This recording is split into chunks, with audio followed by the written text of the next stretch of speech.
दोस्तों नमस्कार, मेरा नाम है आनंदमयी और आप देख रहे हैं प्रेस बिहार। पीके का बड़ा दावा, 2/3 विधायक का होगा छटनी। बिहार की राजनीति में प्रशांत किशोर की अपनी एक खास भूमिका है। प्रशांत किशोर की पार्टी जनसुराज इस बार बिहार विधानसभा चुनाव में क्या रिजल्ट लाती है, यह तो भविष्य के गर्त में है, लेकिन प्रशांत किशोर के भाषणों से जनता में बड़ा मैसेज जाता है। पीके अपने बच्चे के भविष्य को देखकर चुनाव में वोट दिए जाने की बात लंबे समय से कर रहे हैं। मतलब कि जो आपके बच्चे के भविष्य को सजाए संवारे उसे ही वोट कीजिए। आपके बच्चे को बिहार से बाहर नहीं जाना पड़े उसे ही वोट करिए। बिहार में जो रोजगार दे उसे ही वोट करिए। वे इस क्रम में जनता पर भी आक्रोश दिखाते हैं कि चंद पैसों के लिए आप अपना वोट बेच देते हैं। इस वजह से बिहार की तकदीर खराब हुई है, जिसके जिम्मेदार आप भी हैं। वे बिहार में सीएम की कुर्सी नहीं चाहते हैं। वे बिहार में सीएम बनने के लिए नहीं आए हैं। सीएम बनना तो बड़ा छोटा सा सपना है उनके लिए। वे बिहार में इस वजह से आए हैं कि बिहार भी हरियाणा जैसा बने, पंजाब जैसा बने, महाराष्ट्र जैसा बने। अब आपको बता दें कि इन राज्यों में और बिहार में काफी अंतर है। सबसे बड़ा अंतर तो भौगोलिक क्षेत्र की वजह से है।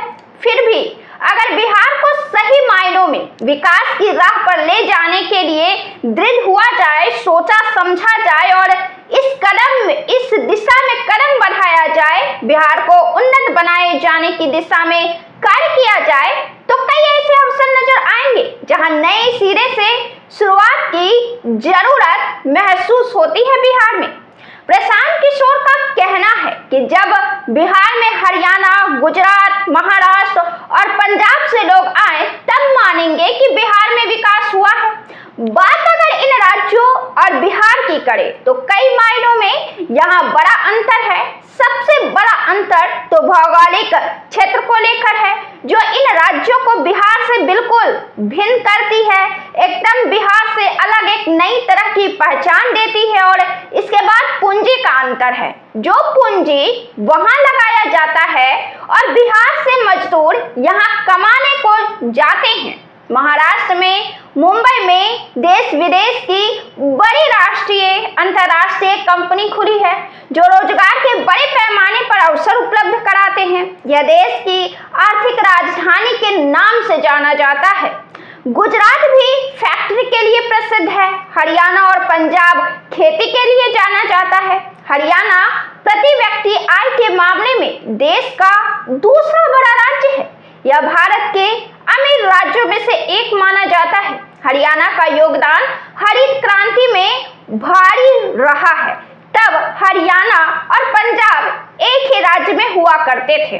1960 के दशक में देश में हरित क्रांति हुई थी, जिसके बाद ही भारत अनाज के मामले में सक्षम हो पाया था। इसके पहले ऐसे वक्त थे कि भारत को अपनी जनता के लिए गेहूं विदेशों से लेने पड़ते थे। हरित क्रांति के बाद पंजाब की समृद्धि एक ऐसा मॉडल बनकर पूरे देश के सामने आई, जिसे अन्य राज्य भी अपनाना चाहने लगे। 1974 में बठिंडा में गुरु नानक थर्मल प्लांट के पूरा होने के बाद पंजाब अपने सभी गांवों में बिजली उपलब्ध कराने वाला पहला भारतीय राज्य बन गया। 2025-26 के लिए पंजाब का सकल राज्य घरेलू उत्पाद जीएसडीपी वर्तमान में 8,91,301 करोड़ रुपए होने का अनुमान है, जो 2024-25 की तुलना में 10% की इजाफा है। इसमें वृद्धि हुई है। हरियाणा के आंकड़े 2025 में 3,53,181.554 रुपये होने की जानकारी दी गई। यह 2024 के 3,19,363.014 रुपये की पिछली संख्या से वृद्धि को दिखाता है। गुजरात ग्लोबल इकोनॉमी का गेटवे बनकर देश के विकास में बड़ा योगदान कर रहा है।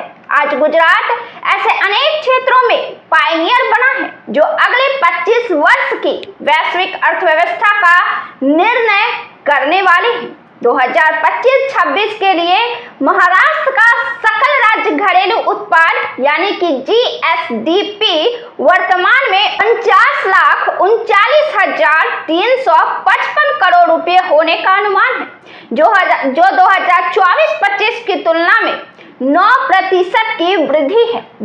बिहार में 2025-26 तक जीएसडीपी 10.97 लाख करोड़ रुपए है मात्र। हालांकि इस साल देश के तेजी से विकास करते हुए राज्यों में बिहार अग्रणी राज्य है। भविष्य भूत पर निर्भर करता है और बिहार पर यह लाइन बहुत सटीक बैठता है।